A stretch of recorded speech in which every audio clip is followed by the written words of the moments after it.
Palace talks football and Ten Hag is the man. Pochettino, get out. I mean, look, there's still a 1% chance Poch could come, but it's 99% Ten Hag, 1% Poch. The deal is basically done. If it falls through, it's because United have just absolutely gone and fucked themselves over. But basically, it will happen. If this deal does not happen, I'd shave off my hair. Honestly, like, the deal will happen, and I like my hair.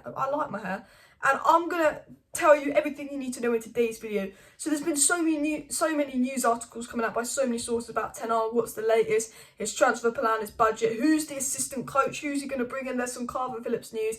And I thought I'm going to use this as a quick 7-8 minute long video to just digest all that information so you guys are informed of all the latest on Ten Hag. What's the news? Who's the coaches? What's the situation? What's the backing? What's the transfer budget? What's this Kalvin Phillips shit?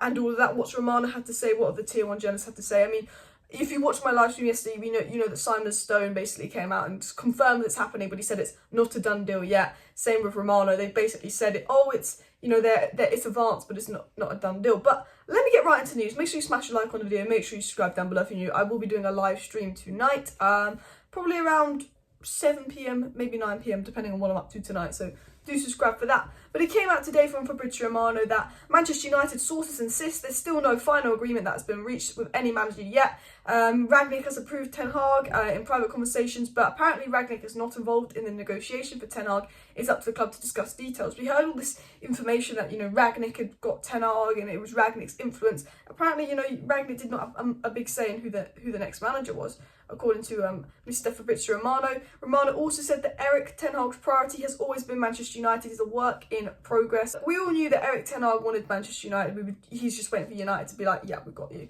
And Romano said Erik Ten Hag also received approaches by other clubs, but his priority has always been Manchester United. So the situation that we know from Romano is United are in advanced talks of Ajax. United are very close to getting Ten Hag, and Ten Hag has chosen United. And obviously Romano confirmed the reports by ESPN that Manchester United have chosen Ten Hag. So Ten Hag's been chosen, Ten Hag wants to come. For this deal to be done, we need to go to Ajax and agree on a compensation fee and package. Now, Manchester United do not think compensation fee, package and Ajax will be a problem. Ten Hag wants us, we've chosen Ten Hag, we've now got to sort it out with Ajax. This will probably take a couple of days, but I will expect to hear we go from Fabrizio Romano very, very soon. Sky Sports came out and said that they expect formalities to be complete for Erik Ten Hag very soon, no matter how much United are playing it down. And Sky Sports basically said, yeah, United are trying to play down this deal, but they think it will be done soon and all of that. And obviously, talking about Erik Ten Hag, we've always said, you know, if Erik Ten Hag comes to Manchester United, he needs to be back. We need to support him and all of that.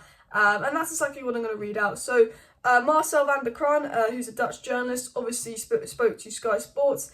And he said that one or two guarantees Ten Hag wants is having the backroom staff, which will fit him and Manchester United, and which will be good in terms for total setup of changing the club's philosophy and identity. Erik Ten Hag really wants to get the backroom staff that he thinks can work well under him. He also said that Ten Hag wants guarantee on freedom to manage players. What will happen if he wants to play a certain style and it doesn't suit players.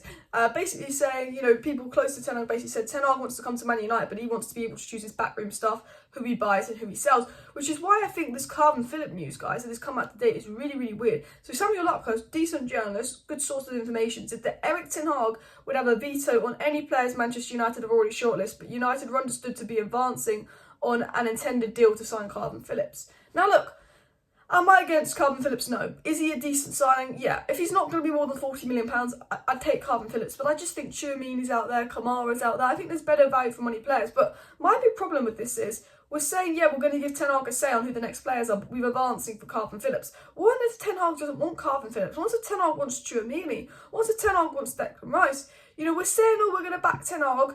You know, I just feel like Ten Hag's failing. I think Ten Hag's a brilliant manager. I think he's an absolutely world-class manager. I'm so happy we've got Ten Hag. But when I'm hearing that United could be advancing for Kalvin Phillips already, so we can be Aston Villa to Kalvin Phillips, I sit here and I go,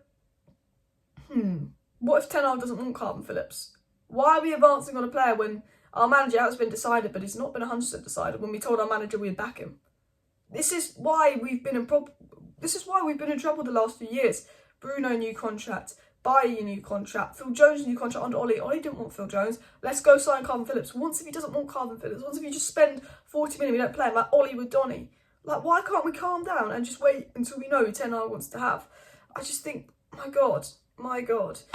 James Duckett of The Telegraph confirmed that we are prioritising the recruitment of a striker and 2 high-energy midfielders. So maybe Kalvin Phillips is one, another midfielder and a striker, which is what I expect to happen. But obviously, Timber and Anthony are 2 players that Ten Hag would like to take from Ajax. And James Ducker and Jay Burr of The Telegraph said that Manchester United are moving closer to appointing a new deputy director of football. The process is down to the final 3 candidates, United hoping to make an appointment within the next few weeks. So not only has Ten Hag come in, but we're hoping to get a new deputy director of football. Now, I tell you this now, Manchester United, if our new deputy director of football is an ex-player, I'm going to be fuming. We need to get someone like with the CV to be a deputy director of football, like Paul Mitchell. Other news regarding Erik and all the latest and Ten Hag's backing is that James Ducker said that Manchester United will make substantial funds available to Erik Ten Hag this summer, even if the club miss out on the Champions League, which is good. He's saying United are going to give Ten Hag a big budget. There's reports and rumours that Ten Hag could get a £200 million budget this summer, which is mad. Probably not. I know there's going to be a lot of outs. I know that 4 or 5 players are out of contract, but that is absolutely mad. And James Ducker said that Manchester United are determined to provide the new manager with a backing to start reshaping the squad. Well, I hope that's the case. Ten Hag substantial funds, Ten Hag backing. I hope that's the case. But with Manchester United, I can't believe it till I see it. And there's some fans that are going, oh, I don't think we've got Ten Hag yet. And I understand why fans are like, no, Alice, once we don't have Ten Hag, because, you know, some fans can't believe that we've got Ten Hag until they see the club announce it, which is totally understandable, because you know what Man United are like. I believe you've got Ten Hag. I have reason to believe that Ten Hag's basically done. It's like Ten Hag's done, but it's not officially done. But, you know, that's just what Man United make us feel like. James Ducker said that Ten Hag will have the opportunity to recommend signings, which is good, and that Manchester United are braced for the input and amid recognition that an incoming manager may have some very specific ideas of his own on ins and outs and will want to review the squad closely. He's saying that Ten Hag will be able to have a look at the squad, his ins and outs, and have an input, which is good. But again, I'll believe it when I see it. I'll believe it when I see it. And James Ducker of The Telegraph also said that Manchester United have scouted the right-sided forward position, although it's considered a less pressing issue than those other areas. Because obviously James Ducker said it's CDM, probably another midfielder and striker, probably followed by right wing and centre back as the priorities. Samuel Larkos did say that he expected Man United to make 4 signings, so 2 midfielders, an attacker, and maybe a centre back or a right wing. Could be Anthony, could be Timber. And then James Ducker also said that insiders at Old Trafford say they have finalised a shortlist of potential targets to present the new manager. Manchester United are prioritising the recruitment of a striker and 2 high-energy accomplished midfielders, as I said earlier. So basically, Ten Hag's going to be given a shortlist of players and he gets to choose who he wants. Fair enough. However, I think, you know, we should let Ten Hag assess the squad and let him view what his priorities are. Ten Hag might see goal as a priority. De Gea doesn't suit style football. Personally, I don't think it is. Ten Hag might not see midfield as a priority. I think he will. But we've got Garner and Mejbri coming through. We've got Donny, who'll be like a new signing under Ten Hag. But, you know, it's United. It's you know, these stories are saying on one hand, oh, we're going to back Ten Hag and give him what he wants. And on the other hand, it's like, United are advancing with Kalvin Phillips. You're completely contradicting themselves, these stories. And then James Ducker of The Telegraph said it's understood that there will be an opportunity to reinvest money raised through sales.